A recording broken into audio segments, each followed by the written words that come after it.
Fala galera, boa noite. Meu nome é Matias. Eu vou começar a fazer uma série de vídeos para explicar as regras básicas do xadrez, porque é um jogo muito interessante. Tem muita gente que acha que é um jogo muito difícil, que é um jogo que exige demais da sua cabeça, que nunca vai conseguir aprender. Mas a verdade é muito diferente. Você pode jogar xadrez, qualquer um pode jogar xadrez. Uma coisa é você jogar como qualquer pessoa, outra coisa é você jogar que nem um deus, como os melhores jogadores do mundo. Qualquer um pode jogar xadrez, qualquer um pode se divertir jogando esse jogo. É um jogo maravilhoso. Você tem muitas peças diferentes, você tem um tabuleiro de 64 casas, quadriculado, muito semelhante ao tabuleiro de damas. Para começar a falar desse jogo, para começar a entender o que cada uma dessas peças faz, é melhor ir uma de cada vez. A primeira peça que eu vou falar é o rei. O que é o rei? O rei ele simboliza o monarca de um império, comandante de um exército. O xadrez é um jogo que retrata a guerra, certo? O rei, além dele ser o comandante do exército, o monarca, ele também representa o próprio jogador. Essa pecinha branca aqui, na verdade, representa o jogador que está controlando as peças brancas. Porque, afinal, ele é o comandante do exército. É ele que decide a estratégia. E no xadrez, perder o jogo, você perde o jogo quando o seu rei é capturado. Ou quando você força o rei a se render. E quando você força o rei a se render, você está forçando o seu adversário a se render. Então a analogia é muito boa e tem essa ideia um pouco mais filosófica sobre o rei e o jogador. Como é que o rei se movimenta? Todas as peças no xadrez têm um movimento próprio. Todas elas se movem de forma diferente. Começando pelo rei, ele consegue andar uma casa de cada vez para qualquer direção. Para frente, para trás, para um lado, para o outro. Um rei que está nessa casa, a casa E4, essa casa que está aqui, ele consegue ir para qualquer uma dessas casas ao redor dele. Ele pode ir para a casa D5, ele pode ir para a casa E5, F5, D4, F4, D3, E3 e F3. Simples, não é?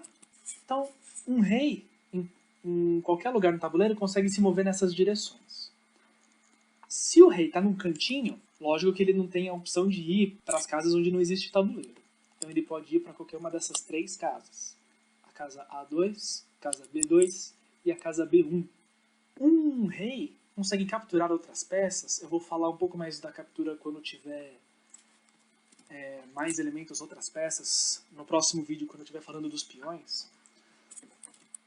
Mas o rei ele captura uma peça tomando o lugar dela e ele pode capturar uma peça no mesmo... Ele ocupa a mesma casa da peça capturada. Então, isto aqui, nesta casa, é um peão adversário.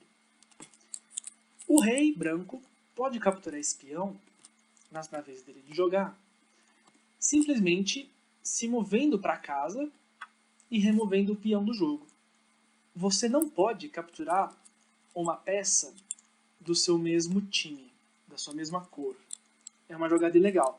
O peão está lá do seu time e você não vai destruir ele próprio. Não faz o menor sentido. Um rei que está, por exemplo,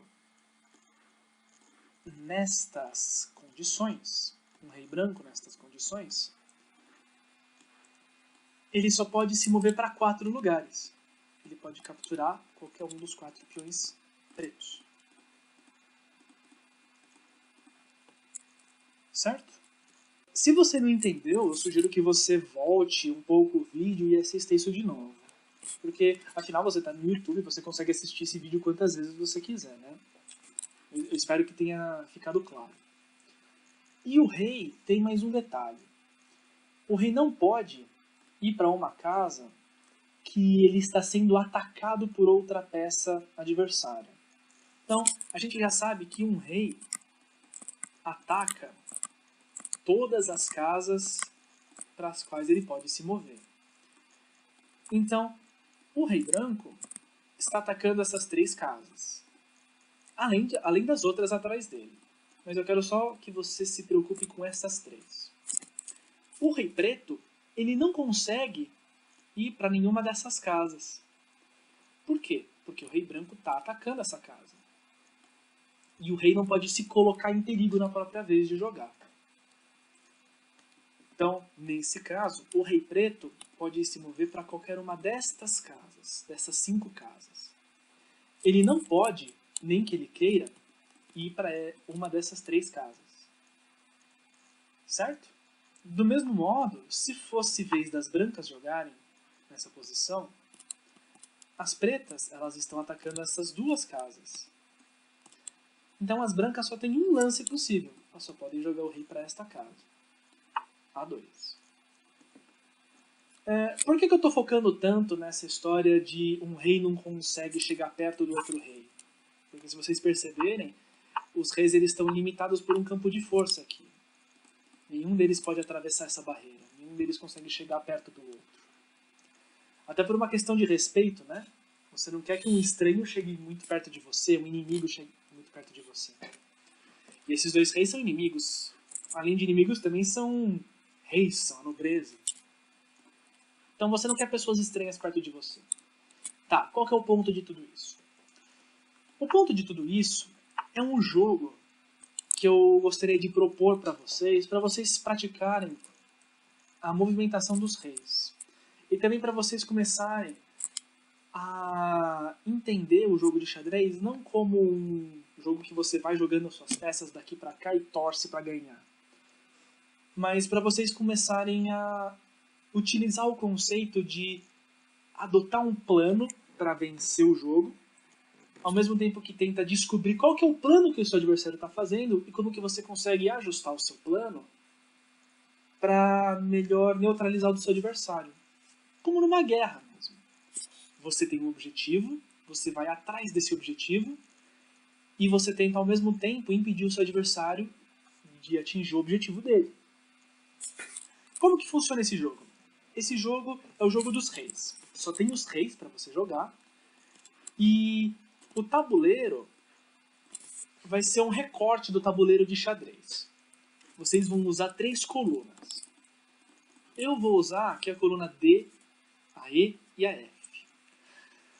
É como se o resto do tabuleiro não existisse. E como que funciona esse jogo? É muito simples. Você tem que chegar com o rei do outro lado do tabuleiro. Ganha quem chegar primeiro. Então, eu vou jogar aqui uma partida rapidamente comigo mesmo para servir de exemplo. Então, as brancas elas vão jogar o rei para E2, as pretas jogam para D7, E3, rei E6, rei E4, e agora as pretas, lembra o que eu disse mais cedo? Elas não podem ir para nenhuma dessas 3 casas, nem que elas queiram. Então, vou supor que as pretas joguem para cá. Lembrando que aqui o tabuleiro acaba. Rei F5, rei D5, rei F6, rei D4, rei F7, rei D3, e as brancas venceram, porque elas chegaram na última casa da fileira. Então, esse é o jogo. Se chama Jogo dos Reis. E, apesar de ser um jogo muito simples, tem algumas características muito interessantes. Eu queria levantar as seguintes perguntas. Depois de vocês jogarem algum tempo com um amigo, com algum parente, alguém que está querendo aprender a jogar xadrez, ou talvez até alguém que já saiba jogar xadrez, propõe para ele jogar esse jogo, para você exercitar. E a pergunta que eu queria fazer é a seguinte: se os 2 lados jogarem corretamente, se os 2 lados fizerem sempre as melhores jogadas, quem é que vai ganhar? As brancas, elas vão ser capazes de vencer sempre? As pretas vão ser capazes de vencer sempre? Ou o jogo vai chegar em algum momento num impasse, no qual nenhum lado vai ser capaz de vencer o outro? Esse é o desafio que eu lanço para vocês. No próximo vídeo eu vou falar dos peões, da movimentação dos peões, como que você pode explorar um pouco isso. Vou propor um novo jogo, mas antes de tudo isso eu vou tentar responder algumas dessas perguntas. Tudo bem? Então, o vídeo acaba por aqui. Muito obrigado e até logo.